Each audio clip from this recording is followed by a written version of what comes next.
Hi, my name is Dennis Seary. I am Executive Director and founder of the New York City Independent Film Festival, Independent in Spirit, International at Heart, and this is the New York City Independent Film Festival Meet the Filmmakers podcast. Join us while we meet this year's filmmakers. Thank you. Bye-bye.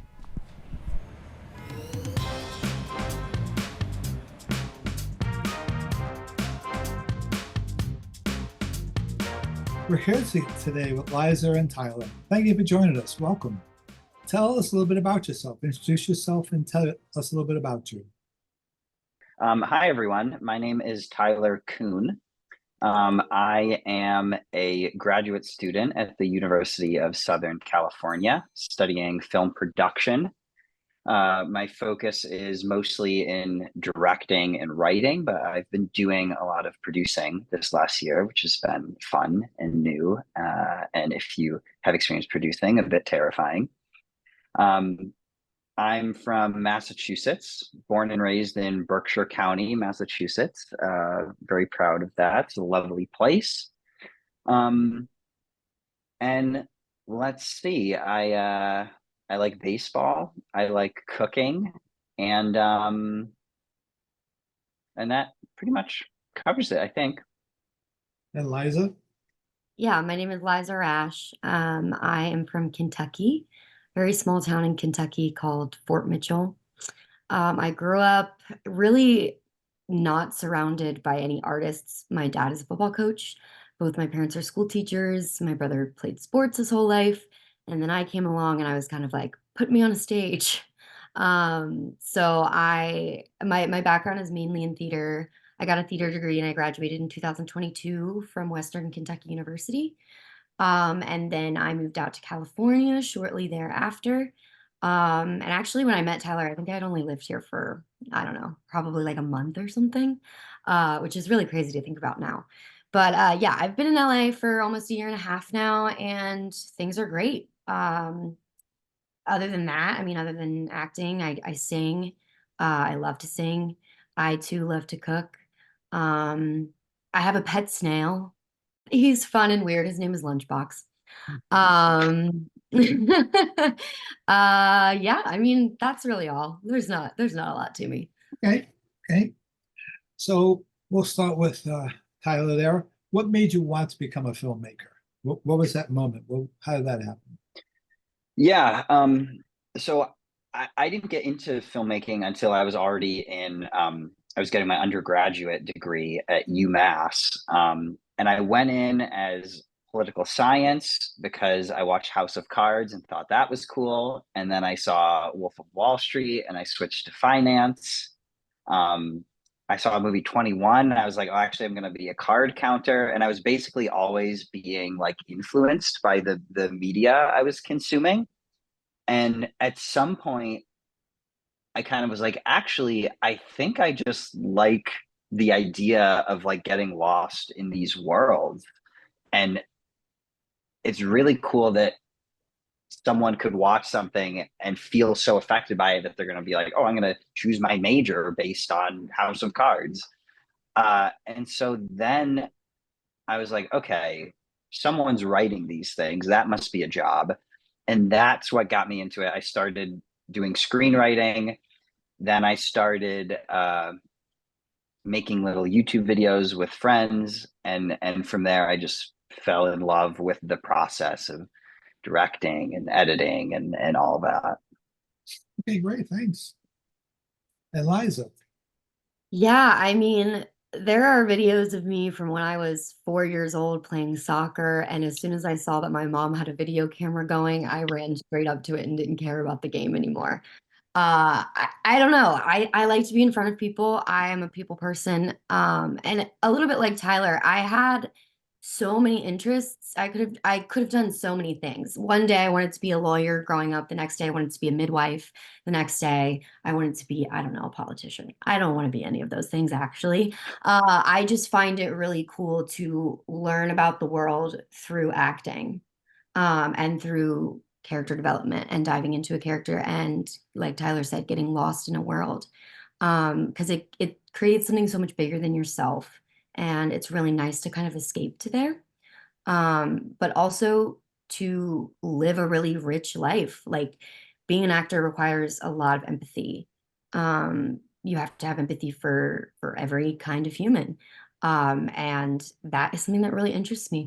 Even like the best parts of the world and the most hideous parts of the world. And acting kind of challenges you to go there. And I find it really interesting. So how long have you been doing this? I guess is my next question. I got into filmmaking when I was around 19, 20. So like 6 years I've been doing this now. And that's 6 years doing this. I mean, like making short films of my own. But really, since graduating undergrad in 2020 is when I started. Like, I was working doing commercial video production for a few years before coming to grad school. And in that time, I was PAing on productions as well. So really, like 4 years I've been doing it professionally, quote unquote. I want to say I was 8 years old when I kind of got the kick, the urge to actually be on a stage instead of just like make people laugh in my living room. Um, and then from there, it just kind of exploded. I started taking singing lessons and getting into little plays, and I was quitting my sports team so that I could join choir, and I was quitting cheerleading so that I could join the speech and debate team, which introduced me to this whole world. Like it was outside of the musical theater world where a lot of it is it's about technicality, it's about skill, and getting into speech and debate. It's kind of it's more about, I don't know, your philosophies and actually like impacting people. Not that musicals can't, but impacting people like sociologically, politically, whatever. And that was really interesting to me, like that you can create whole stories around topics that are maybe taboo or are not talked about, especially coming from Kentucky, where like some people have some kind of backward thinking. It was interesting to explore things that I wasn't necessarily allowed to explore through storytelling. And then I decided to go to college for it. And I got an acting degree and now I'm here. So it's been a long time. Okay. So what did your family and friends say? Maybe I'm going to ask you to do this one first, Lisa, because you're from Kentucky. So Yeah, I your mean, story first. you When you know, said, I'm going to be an actress, what do they all say? you know, I think for a lot of people, I'm lucky in this department because I think for a lot of people, their families wouldn't be supportive. And I get why it's not an easy thing to go into. But I have two parents who they're school teachers, and my dad's a high school football coach. They're not making six figures, and like they live pretty simple lives, and they have dedicated their lives to teaching young people, and they do it because they love it. And even though it's not acting, it's not something that would be considered artistic, they still understand chasing something that isn't necessarily doesn't have some sort of like guaranteed monetary gain to it. So yeah, they don't know how to talk to me about a lot of my classes, or I mean, they're trying, or about certain plays that I might like or anything like that. But they have an understanding of going after something that you really care about. So I'm lucky in that vein. Other people, they just kind of don't really get it. I don't know. They don't have a lot to say about it because they just don't know. They're like, "Oh, cool. You want to like be in movies or something?" I'm like, "Yeah, I do." So I don't know. I think since I'm so far removed from it, or grew up in an environment that was so far removed from it, um, I just kind of let it roll off when people had anything to say about it that wasn't exactly admiring me. Okay. So I also was lucky that I have very supportive parents and family and friends.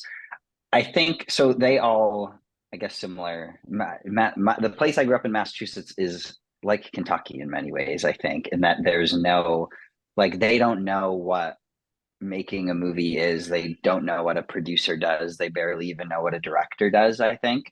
And so when I started doing it at first, I think they were kind of like, oh, cool hobby, but you're still getting your communication degree and you're gonna do an office job or whatever. And then as I got serious about it, and started telling them, this is what I want to do, they were supportive, but then I think they were scared a bit also, which is understandable. And I think it helped me in a way because it forced me, especially in the year after graduating and kind of being in like no man's land during the COVID time, it forced me, there was pressure of like, okay, what, like, you want to make movies? Well, what does that mean? Like, there's no one's making movies here. And so it kind of pushed me to be like, okay, yeah, I need to be able to defend this when people ask me, like, what are you doing? And so that's what pushed me to be like, okay, I should go to grad school. I probably need to relocate to Los Angeles. And now I'm here and doing that, and everything's going well. But it was the support of my family, I think, that in that way that helped me. Well, I'm not saying they don't think I'm crazy. They still think I'm crazy, but they're not gonna like, they're not gonna get upset with me about it. They're like, that it is what it is. We get it. So. All right. So I guess you're at USC, but do you have your village, your group of filmmakers that your go-to, your village, your tribe, if you will? Absolutely. I in my apartment right now are 3 other people who are all film production majors. One of them is my girlfriend who I met in the USC program. And so, yeah, my life is pretty much exclusively people who can talk for hours about what they're working on at any given time. Liza? Yeah, I mean, I have people from classes that I've taken, people from theater companies that I've been a part of, people from plays that I've been a part of. Yeah, I mean, mine's a little bit more sporadic because I'm not like tied to an institution. I sort of float through LA. But yeah, Lucky yeah. you. So what made you decide to make this movie? Yes. So the ick, I don't know, you might not know, Dennis, but your children might know. You should ask them after. The ick is based on, it was this internet phenomenon that was big on TikTok, which was the ick, which is basically the concept women will see their boyfriends do one seemingly insignificant act and it fully changes the way that they look at them. It's kind of like it's the modern age term for like a turn off. And it's hilarious because it's usually very small things. In the case of the film I made, it's being unable to open a beer bottle, but it can be all silly things like that, screaming at a spider, stuff like that. And as soon as I saw these on TikTok, I immediately was like, oh my God, this would be an amazing short film. And this came around the time that I was developing ideas for school. And I think I sat down and wrote the ick on the top of a piece of paper. And in that moment, I think I drafted out the outline for the film. And I would say that from that 30 minutes, that day that I thought of it, the final film is like 90% what that initial outline was. And I think I wanted to make something that was just really universal. I think that everyone can relate to the ick in some way.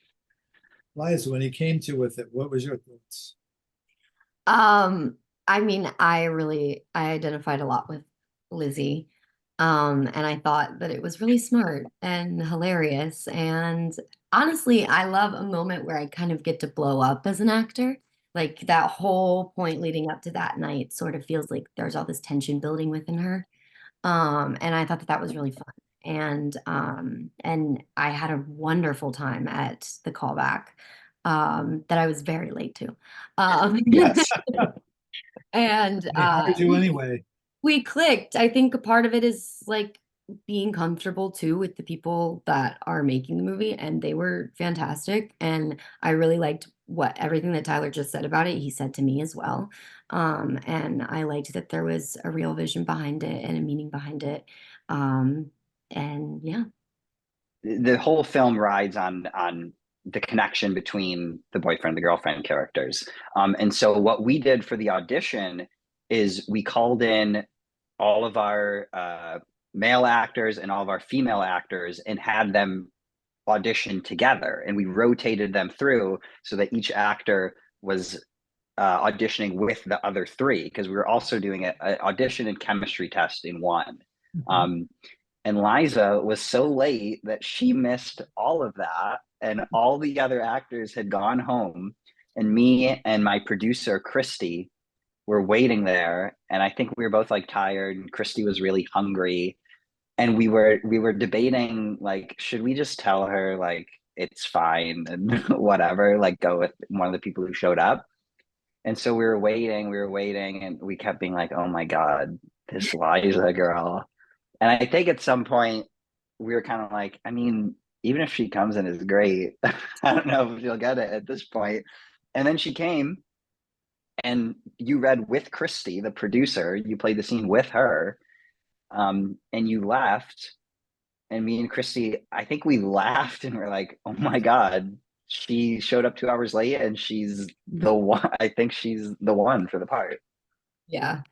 And so then we brought you back for a chemistry read with There you go. Alex. You'll wow them, I see. Yeah, I knew going in, I was like, oh, this is not looking very good for me. So I might as well knock it out of the park. And I did. Yeah, it's funny. I had a class that day that I had just joined, and I thought it was going to be like an hour-long class, and it ended up going for like 3 hours. It was a writing class. And so I'm like speeding down the street trying to get there, and there's no parking in USC. Oh my God, it was, but yeah, I'm really glad it ended up working out the way it did. Okay, great. All right, so the next question I kind of combined. What was the hardest part and what was the most fun part about the film? I mean, I guess the hardest part maybe would just be the time constraints. I know that's kind of a boring answer, but just being able to get the scene and the amount of takes that we had was difficult. As that applies specifically to some scenes more than others, like the party scene specifically. I felt more pressure in that space to kind of get it right when we needed it. And then, oh gosh, the best part, I don't know. I think I had a really good time at basically every scene that I did was with Alex. And I don't know if I've ever done something like that where I got to kind of be with someone along, just one person, and bond with them through the entire experience.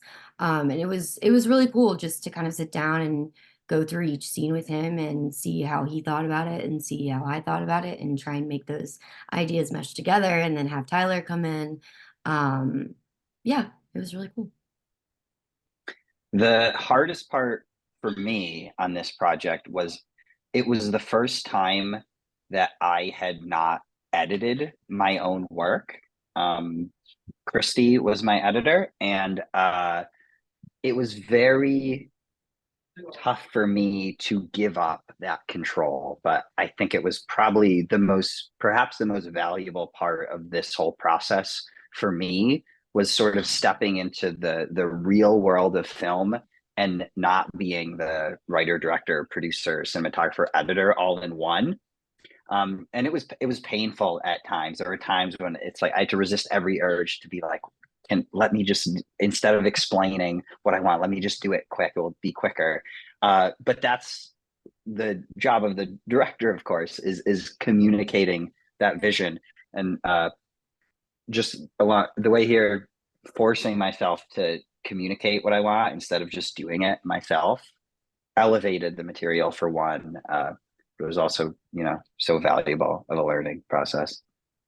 And then my favorite part of it, I think the set was just so, like, actually what we were shooting was so fun. I think I told Liza, I think I told you and Alex early on, like, this the humor of the script, like I didn't want you to think about what was funny when we were shooting. Like the humor is that you're playing it so serious and that we're doing it so dramatic, and it's Mhm. ridiculous when people are watching it. Like it's melodrama.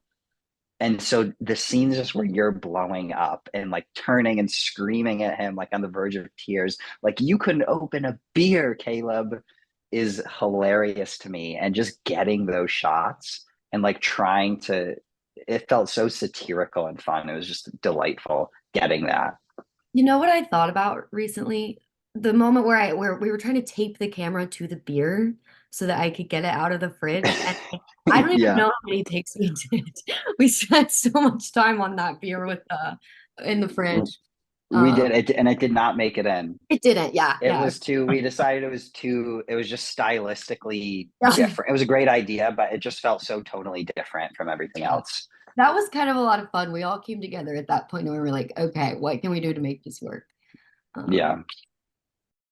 So this is more to you, Tyler. When you do a movie, are you the type of filmmaker that sits there and goes, okay, that film is done, that baby's out the door.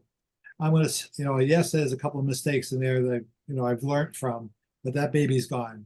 Or you're the kind of filmmaker that sits there, looks at it and goes, someday I'm gonna come back and fix all those little mistakes. Which one are No, you? so I'm the first one actually. That's one thing I think I'm pretty good at, taking a project to its end and not getting consumed by the things that I see as problems in it. I'm pretty good at this stage of my life. Of course, it'll be different someday when there's like real money and big budgets involved. But at this stage, I'm happy to sort of think like, okay, everything I'm doing is a learning process. And I noticed I did that thing wrong there, and I won't do it next time. Right. But by and large, I'm happy with how this thing turned out. Yeah, I mean, as an actor, I kind of have to be the first one. Yeah, you have to be, and that's why I Yeah. kind of ask you can't say to the director, I want you to recut that. I didn't like where I was acting. They're not going to listen to you. The I guess theater is a different if you story. grab them and shake them, maybe they would, but The theater is a different story because you get to wake up the next day and do it again yeah. and kind of redo all those. You make new mistakes, but you correct the old ones. Yeah. Now, in the indie film world, we all know we're not going to buy private jets and mansions on the money you make in the indie film world. So, Mhm. what would you consider success? What would that look like? I think success in the indie film world is just the hardest thing to get in the indie film world, which is just people watching your film, just eyes on it. And that's why festivals like this are so important, because just getting your film in front of people's eyes opens up the rest of the world to you, even if one out of 100 people, see something special in it, whether it's validation or like a real opportunity. Just getting eyes is everything. Yeah, I mean, I feel like the cliche answer is just being able to sustain work in the indie film industry and um, reaching people who felt something from your performance, who maybe connected to the character that you played. And it's cool because I don't know, you get to work on stories that are actually um, are they have a lot of integrity to them, I guess, because they're not all about making money. Um, and I think that's a success in and of itself. Okay. Last question. So, somebody comes along and goes, hi, Aunt Liza, Uncle Tyler. I want to be a filmmaker just like you. What would you say? I would say amazing. Before you consider anything else, you need to make a film. And if it's on your, like, do it on your iPhone, grab some friends, borrow someone's apartment or house or whatever, backyard, sidewalk, just make a film, and then make 5 more and don't spend any money. And if you think they're good, and if it sparks something in you, then never look back. But the important thing is just making things, get all the bad films out of your system. Yeah, that's really good advice. Because I think a lot of people get kind of caught up in the mistakes and you can't let yourself do that because this is hard. Like it's not easy. But yeah, I think I don't know. I would say be as resourceful as you possibly can be. Like get creative, and use any chance you can get to get on stage and to hone your craft and practice your skill. Okay. Film is called The Ick. It's going to show at the New York City Independent Film Festival on Thursday, June 6th at the Producers Club in New York City. Thank you guys for being here. Thank you.